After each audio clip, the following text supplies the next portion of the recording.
नमस्कार मित्रों, आर्य टीवी के इस आध्यात्मिक चैनल पर आपका पुनः विनम्र स्वागत है। आज के इस नए एपिसोड में हम मनाचे श्लोक के 191वें श्लोक का विवेचन सुनेंगे। तो आइए शुरू करते हैं आज का एपिसोड।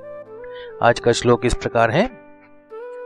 देहे बुद्धीचा निश्चयो जाढळेना तया ज्ञान कल्पांत काळी कळेना परब्रह्म ते मीपणे आकळेना मनी शून्य अज्ञान हे मावळेना।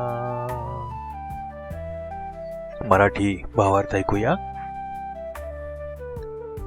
जो व्यक्ती शरीर म्हणजे स्वतः आहे अशी ठाम समजूत बाळगतो त्याची ही देहबुद्धी कधीच कमी होत नाही। त्यामुळे त्याला कितीही काळ गेला तरी खरे ज्ञान प्राप्त होत नाही। त्याला परब्रह्म म्हणजेच परमात्मा आपल्या स्वरूपात अनुभवता येत नाही।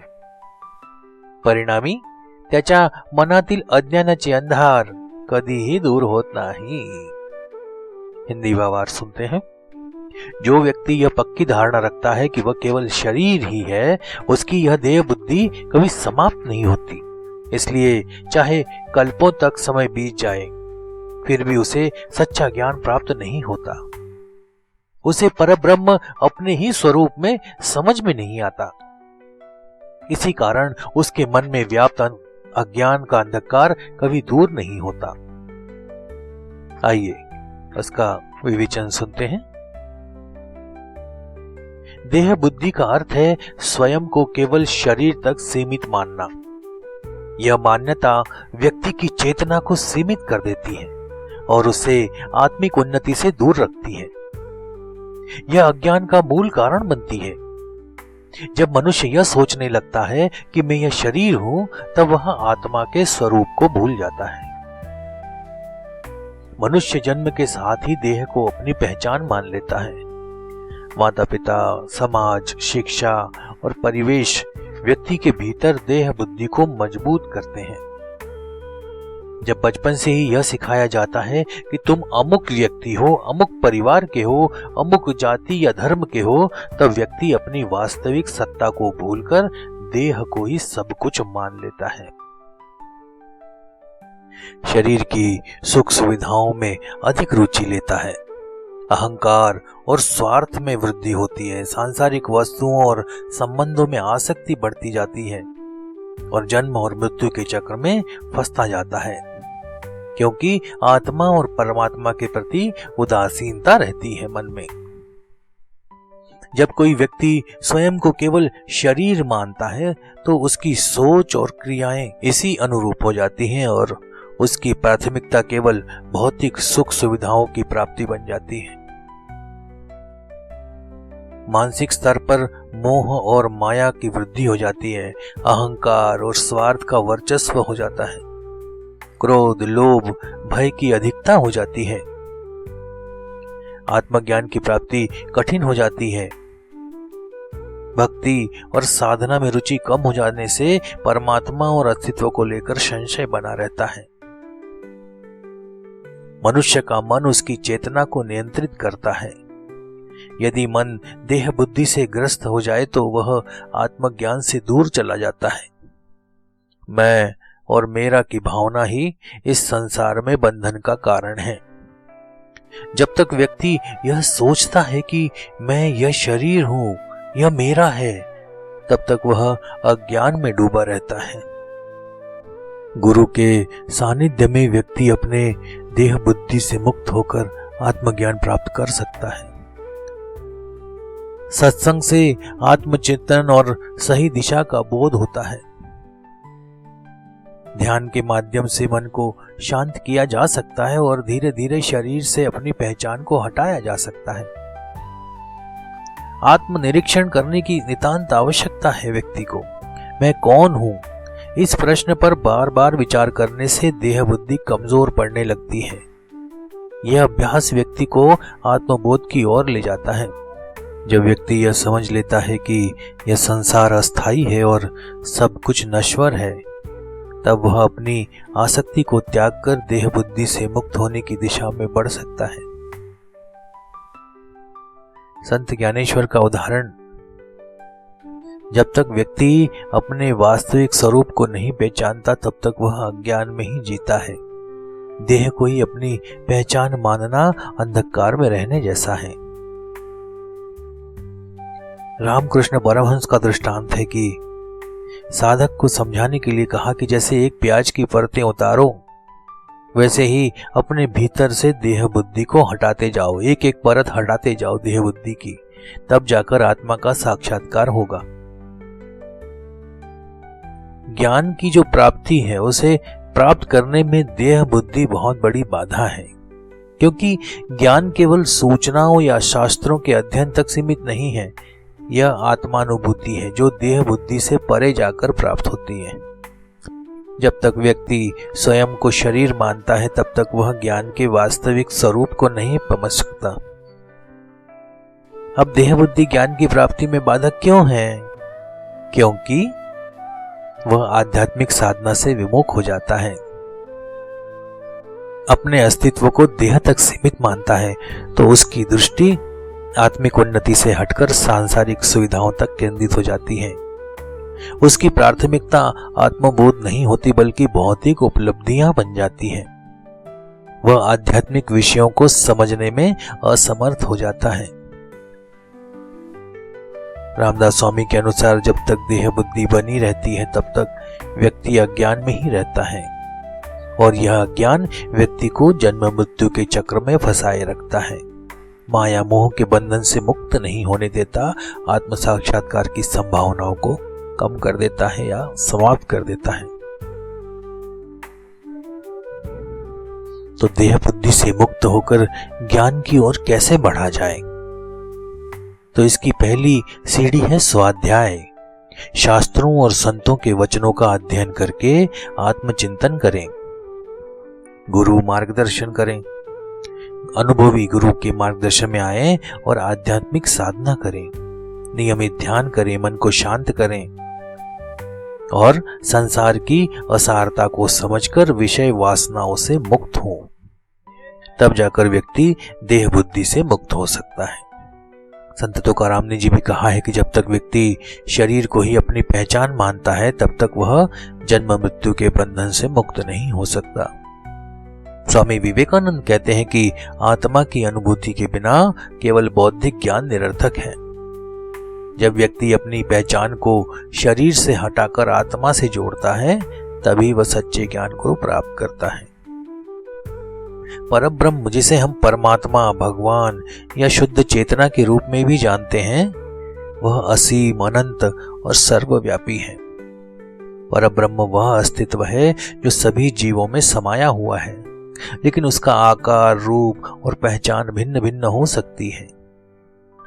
यह ब्रह्म का सर्वोच्च रूप है जो स्वयं में पूर्ण और अपरिवर्तनीय है। किसी भी शारीरिक, मानसिक या बौद्धिक बंधन से परे होने के कारण परब्रह्म के बारे में शब्दों में बयान करना संभव नहीं है। केवल अनुभव का विषय है यह। जब तक मनुष्य स्वयं को केवल देह या अहंकार के रूप में देखता है तब तक वह परब्रह्म का अनुभव नहीं कर सकता। परब्रह्म का अनुभव एक शुद्ध, आत्मनिष्ठ और साक्षात्कार के रूप में होता है, जिसमें व्यक्ति आत्मा के वास्तविक स्वरूप का ज्ञान प्राप्त करता है।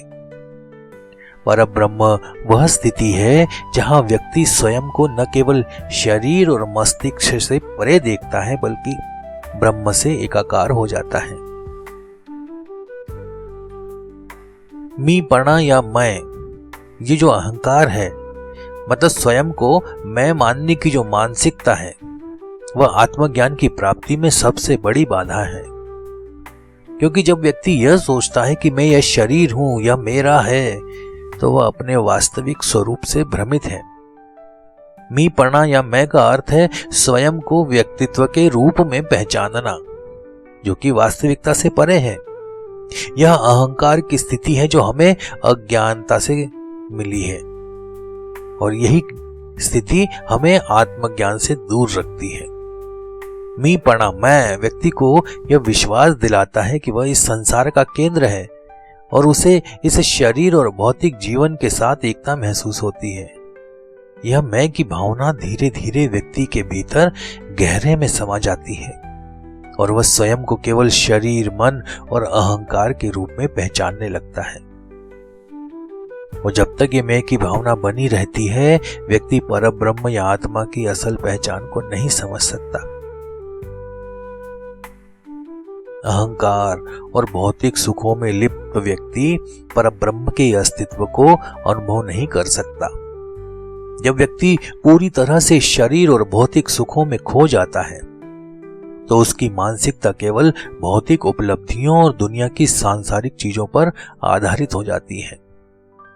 इस स्थिति में व्यक्ति अपने वास्तविक आत्मस्वरूप से दूर हो जाता है।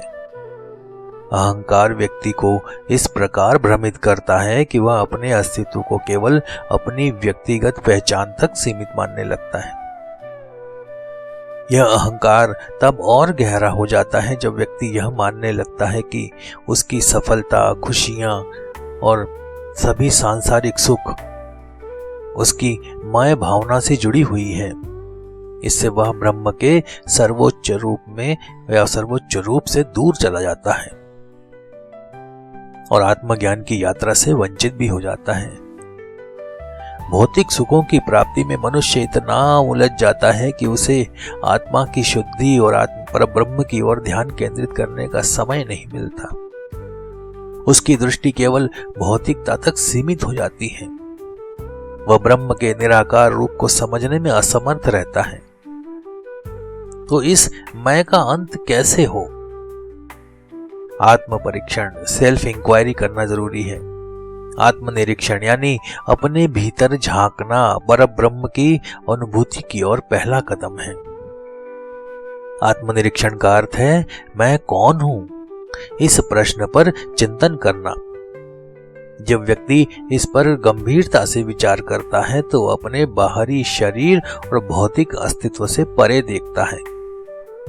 आत्मनिरीक्षण के माध्यम से व्यक्ति अपने अहंकार, इच्छाओं और सोच की वास्तविकता को समझता है। आत्मनिरीक्षण की प्रक्रिया में व्यक्ति अपने मानसिक और आत्मिक स्तर पर गहरी छानबीन करता है। वह यह पहचानता है कि मैं केवल शरीर नहीं हूं, बल्कि मैं शुद्ध चेतना और ब्रह्म का हिस्सा हूं। जब व्यक्ति इस आंतरिक सत्य को जानता है तब वह अपने मीपणा मतलब मैं को समाप्त कर सकता है। फिर ध्यान। परब्रह्म की अनुभूति की दिशा में सबसे महत्वपूर्ण साधन है ध्यान। ध्यान वह प्रक्रिया है जिसमें व्यक्ति अपने मन को शांत करके अपनी आत्मा और ब्रह्म के बीच के संबंध को महसूस करता है। जब मनुष्य नियमित रूप से ध्यान करता है तो वह अपनी देह और अहंकार से परे जाकर शुद्ध चेतना के साथ जुड़ता है। ध्यान के माध्यम से व्यक्ति अहंकार को शांत करता है, अपने असली रूप को पहचानता है। समाधि की स्थिति में व्यक्ति पूरी तरह से अपने मैं से मुक्त हो जाता है और ब्रह्म के साथ एकाकार हो जाता है। यह अवस्था वही है जब व्यक्ति को परब्रह्म का साक्षात्कार होता है और वह स्वयं को ब्रह्म के साथ अविभाज्य अनुभव करता है। सत्संग और शास्त्रों के अध्ययन के द्वारा व्यक्ति परब्रह्म की वास्तविकता को समझ सकता है। संतों और महात्माओं के वचन, शास्त्रों की शिक्षाएं और उपदेश व्यक्ति को आत्मज्ञान की दिशा में प्रेरित करते हैं। शास्त्रों के अध्ययन से व्यक्ति को यह समझ में आता है कि वह शरीर नहीं है बल्कि शुद्ध चेतना है। इससे उसका मैं समाप्त करने में सहायता मिलती है, क्योंकि शास्त्रों में व्यक्ति को अपने असली स्वरूप के बारे में बताया जाता है और सत्संग से व्यक्ति के मन में भक्ति और श्रद्धा का भाव उत्पन्न होता है और वह धीरे धीरे भौतिक जीवन के आकर्षणों से विमुख हो जाता है। सत्संग में दी गई ज्ञान की बुनियाद पर चलकर व्यक्ति परब्रह्म का अनुभव करने में सक्षम हो सकता है। ब्रह्म का अनुभव करता है, उसकी आत्मा शुद्ध हो जाती है और यही आत्मज्ञान की पूर्णता है, जहां वो जीवन के असली उद्देश्य की ओर अग्रसर होता है। अज्ञान आत्मज्ञान के मार्ग में सबसे बड़ी बाधा है। इसे वह अज्ञान कहा जाता है जो व्यक्ति को अपने वास्तविक स्वरूप परमात्मा और ब्रह्म के बारे में भूलने को मजबूर करता है। और इसका कारण यह है कि व्यक्ति आत्मा और परमात्मा के संबंध को नहीं समझता।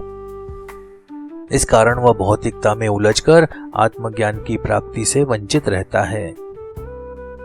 हमारा मस्तिष्क और मन विषयों, इच्छाओं और विकारों से भरा हुआ रहता है, जिससे हम अपने वास्तविक अस्तित्व से दूर हो जाते हैं। जब तक मन इन विकारों से मुक्त नहीं होता, तब तक आत्मज्ञान की प्राप्ति नहीं हो सकती। मनी शून्यता का अर्थ है कि वह ऐसी अवस्था जब मन सभी विषयों, वासनाओं और विचारों से मुक्त होकर केवल आत्मचिंतन में लीन हो जाए। यह अवस्था मानसिक शांति और आंतरिक स्थिरता की ओर अग्रसर होती है। जब मन विचारों और वासनाओं से मुक्त हो जाता है, तब व्यक्ति आत्मा के वास्तविक स्वरूप को पहचानने में सक्षम होता है। इस शून्यता